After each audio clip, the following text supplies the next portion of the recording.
இதெல்லாம் தண்ணி வர ஏரியா போலங்க. இதெல்லாம் தண்ணி வந்துச்சுன்னா போகிறதே கஷ்டம் போல். அவ்வளோ சீக்கிரம் தண்ணி வராது. வந்துட்டால் அவங்க அலோவ் பண்ண மாட்டாங்க, அவ்வளோதான். ஆனால் வந்தால் நல்லா இருக்கும்ல இந்த ஏரியாவை. தண்ணியிலே அப்படியே நம்ம மிதந்துனே போகலாம். வாட்டர் கேன்லாம் இருக்குது. நான் வாட்டர் கேன் எடுத்துன்னு வரலங்க, பார்த்துக்கலாம். பிளாஸ்டிக் பொருள் உள்ள அலோடு இல்லைன்னு நல்லா எழுதி வச்சிட்டாங்க. அதுமாரி நம்ம எடுத்துன்னு வரதுக்கு எனக்கும் மனசு இல்லை. ஸோ இந்த மாதிரி இடத்த வந்து நாஸ்தி பண்ண எனக்கும் மனசு இல்லை. அதனால் நான் எடுத்துன்னு வரல. இதே கொஞ்சம் வயசானவங்களாம் வராமல் இருந்தால் ஸ்டீல் வாட்டர் கேன் எடுத்துன்னு வாங்க.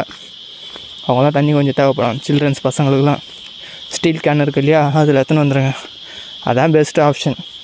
நீங்கள் சப்போஸ் கவரு எதனா ஸ்நாக்ஸ் எடுத்துன்னு வந்தீங்கன்னா இந்தமாரி அங்கங்கே குப்பை தொட்டி மாரி வச்சுருக்காங்க. நீங்கள் இதில் போடுறது பெட்ரு.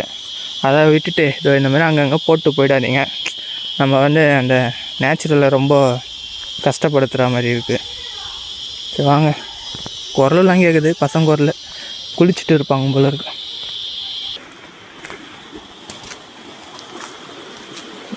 ஓ, இந்த இறங்கி போகிறாங்க. போகிறாரு பார்த்தீங்களா, இறங்கி அப்படி போகிறாங்க. அப்படியே போகணும், ரூட் ஒரு வேலை இல்லையே, அதுக்கு தானே போகுது. ஷார்ட் கட்டாங்க இன்னமும். வாங்க நம்ம இப்படியே போட்டு பெட்ரு.